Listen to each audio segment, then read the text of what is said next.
Motor kalau menurut gua, kalau beberapa tahun ke depan nih kayaknya bakal yang banyak yang nyari nih motor. Mungkin. Kalau menurut gua sih. Soalnya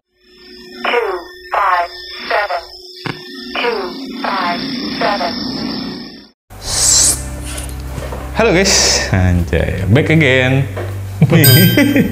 Oke, halo, selamat malam semuanya. Selamat berjumpa lagi tentunya bareng gue dan lagi-lagi gue ditemenin bareng Irham Senja.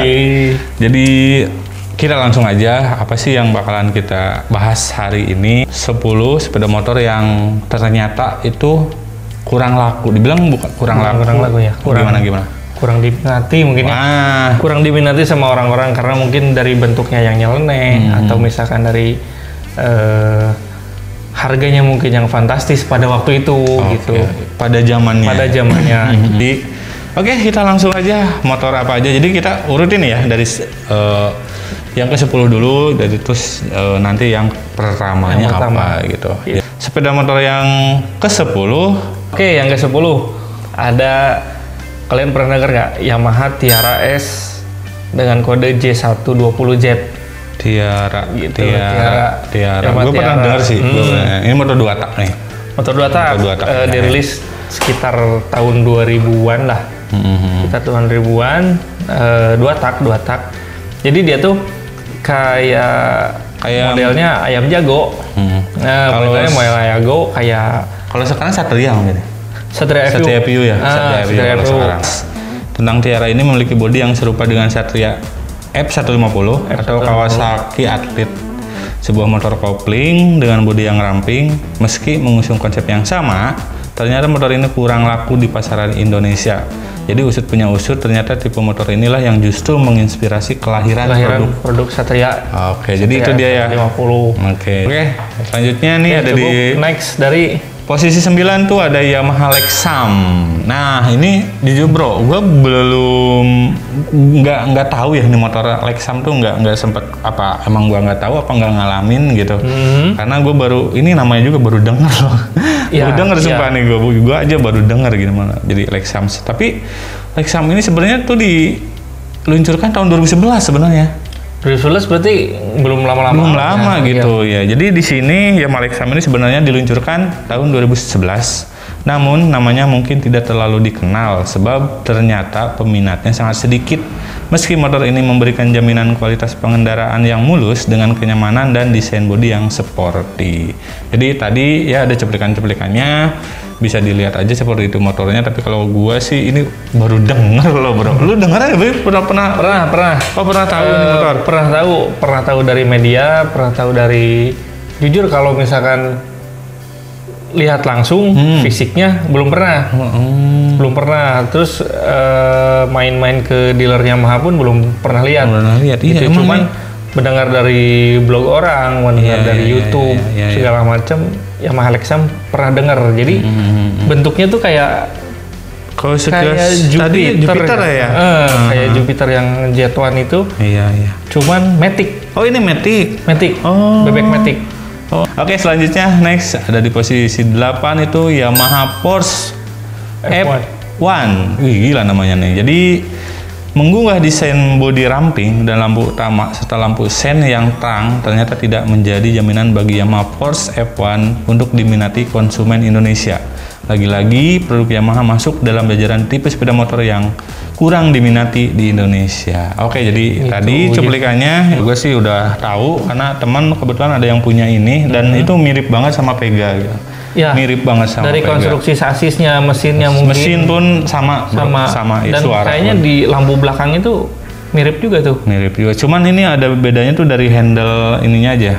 Behel belakang. Behel belakang tuh agak sedikit kayak runcing gitu sih. Iya, behel belakang. Terus dari velg juga itu kayaknya dari zaman Jupiter Jet juga udah. Iya, benar Kang, benar. Jupiter Jet kayak gini seperti itu. Jadi di sini ada yang posisi ke-7. Di sini ada Yamaha 125 ZR.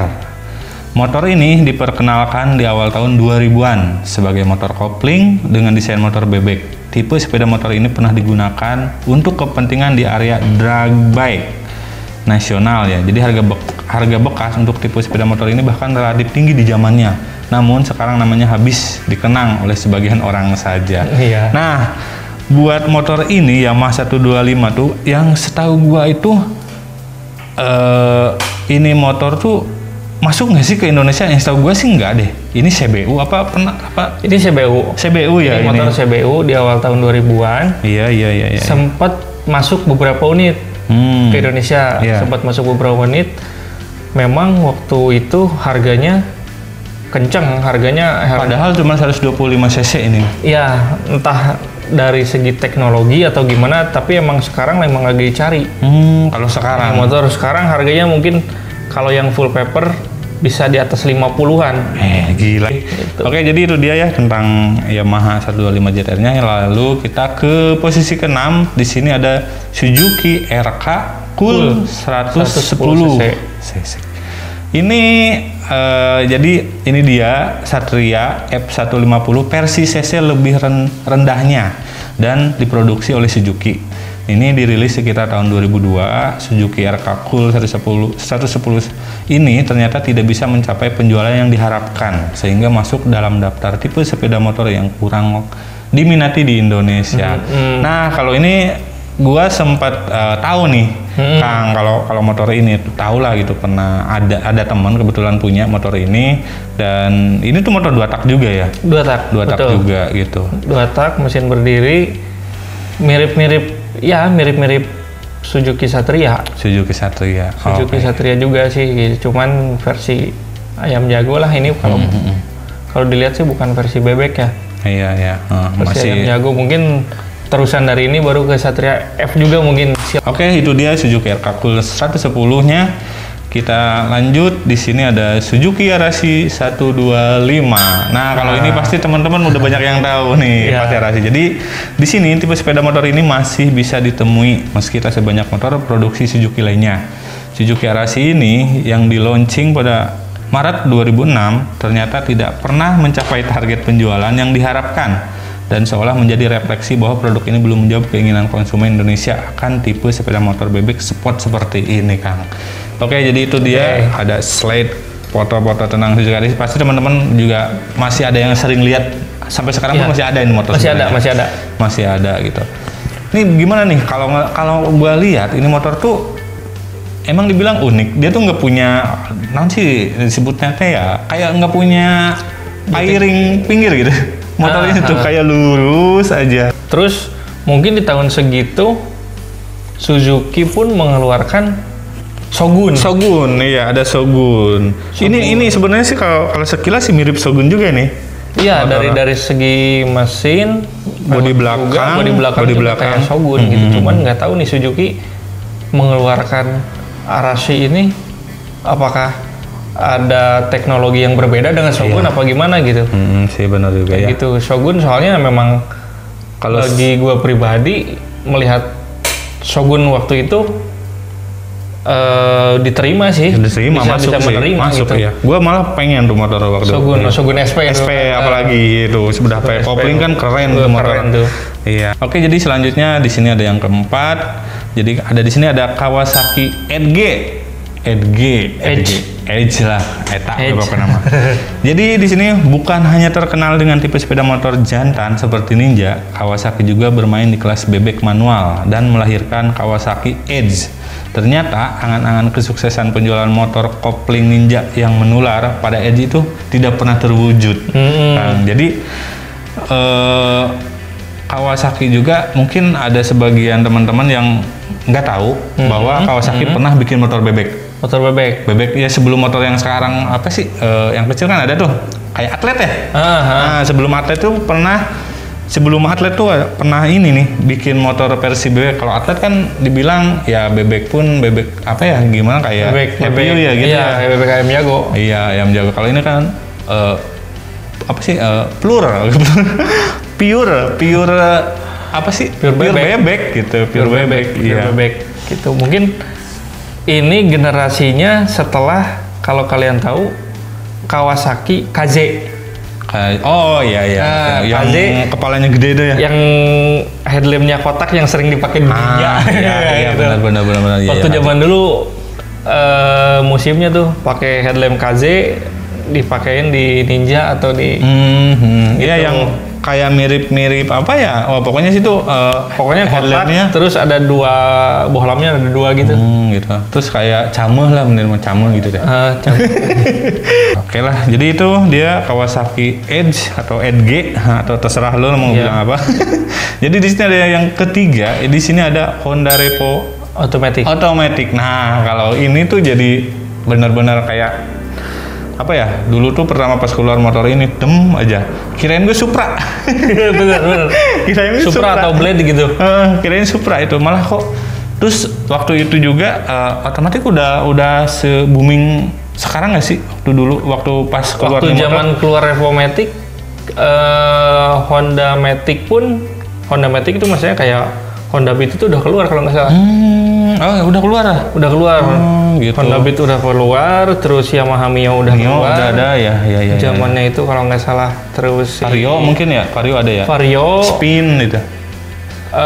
Spin udah belum sih? Kalau Spin apa kesini? Mio kalau nggak salah. Nuvo. Ya.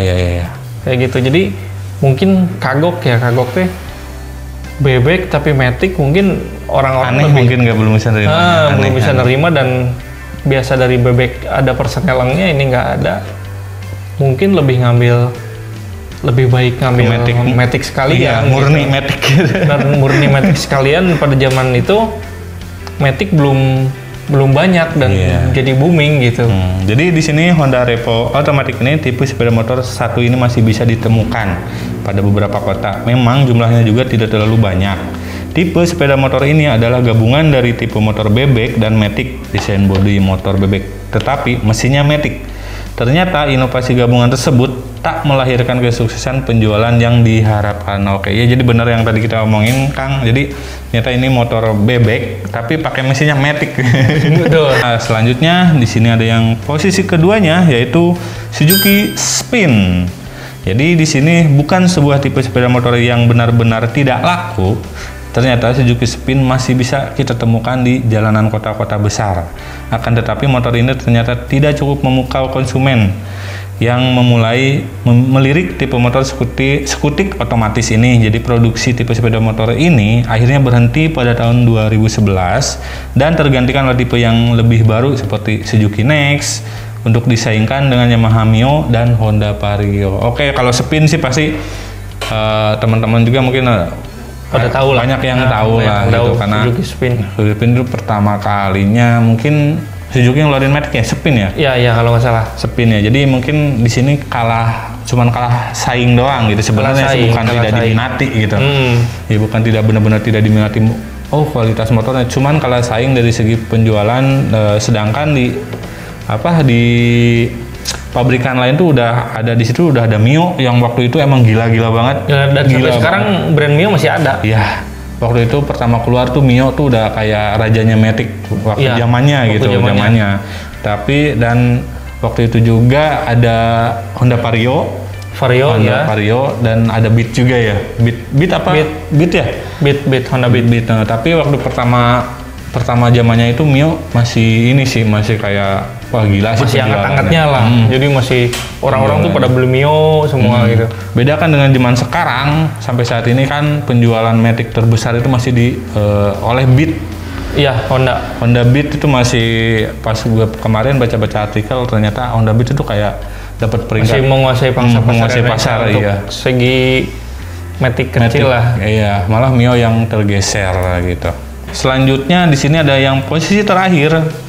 Nah, di sini ada Honda CS1. Mungkin kamu sering melihat motor ini berkeliaran di kotamu, dan memang Honda selalu dicap sebagai produsen motor paling menjanjikan karena terkenal dan akan kualitasnya yang relatif bandel dan awet. Jadi mungkin kamu akan kaget melihat Honda CS1 ternyata masuk dalam tipe sepeda motor yang terbilang kurang diminati di Indonesia karena desainnya yang kurang elegan dan kalah dengan penjualan motor Matic keluaran Honda seperti Beat dan Vario. Oh, ternyata motor ini tuh berbarengan ya sama Beat dan Vario. Iya. Sedangkan motor CS1 ini masih manual. Masih kopling. Manual. Iya. Oh, kopling ya? Kopling. Iya, lupa kopling. Manual kopling, tapi enak loh motor itu. Iya, jadi kayak gini ya. Jadi sebenarnya Kang Ilham itu punya CS1 kayak. Ada CS1 di rumah, punya bokap. Iya, jadi bokapnya itu masih punya CS1. Terus ini gimana bro? Sampai CS1 kok jadi emang dibilang kurang diminati. Kurang diminati karena menurut lu tuh kayak apa sih yang membuat ini motor tuh kurang diminati gitu? Diminati itu mungkin gini ya. Tipikal orang Indonesia itu jadi first impression awalnya itu mungkin ngelihat si motor ini bentuknya apa? Bentuknya ya. Bentuknya kalau di bawah riding enak banget itu motor. Dibandingkan dengan kelasnya gitu ya, dengan merek-merek lain kayak Jupiter MX misalkan, Honda Supra X 125 kan ada tuh. Supra X 1 enggak, itu beda kelas. Oh gitu. CS1 berapa cc? 125 kan. 125 ya. 125 mungkin head to headnya sama Yamaha MX. MX ya. Iya, MX. Ini motor enak loh sebenarnya. Iya, cuman dari segi bentuk mungkin nggak semua orang bisa menerima gitu loh. Iya. Karena depannya emang gambut banget. Jadi banyak yang bilang itu si CS1 ini amfibi bro. Banyak yang bilang seperti itu gitu. Jadi motor bebek bukan, jantan juga bukan. Abu-abu juga. Iya, jadi kayak motor cowok bukan, cewek bukan nih motor tuh. Jadi di banyak yang bersifatnya kalau misalkan gua lihat ada yang post-post itu di Instagram dan banyak yang komen seperti itu. Ini motor kalau menurut gua kalau beberapa tahun ke depan nih kayaknya bakal yang banyak yang nyari nih motor. Mungkin menurut gua sih. Soalnya dari bentuknya yang unik, terus dibilang populasinya juga sedikit. Nah itu jadi kayaknya beberapa tahun mendatang nih bakalan ada yang nyari gitu, kayak contohnya Honda 2 tak. Kalau Honda tak sih udah emang bakalan ada produksi lagi gitu kan. Produksi lagi. Nah, tapi ini CS1 tuh patut diperhitungkan karena ini bentuknya yang unik ini tuh yang membuat dia beda unik gitu. Dan mesinnya nggak loyo-loyo amat. Nah, ya mesin lumayan sih ya segitu gitu. Oke guys, jadi itu dia tadi pembahasannya dari 10 motor yang kurang diminati di Indonesia khususnya menurut versi kita dan referensi kita. Ya, referensinya ya kita ngambil dari tentic.com. Boleh kalian kalau misalkan mau cek-cek tentang seputar otomotif bisa cek di blognya tersebut, webnya tersebut gitu. Oke, jadi mungkin segitu aja dulu dari pembahasan video kali ini. Jadi gua sama Kang Ilham pamit dulu dan see you next video dan bye-bye, dan jangan lupa di subscribe. Oke, dan see you, bye-bye. Boom.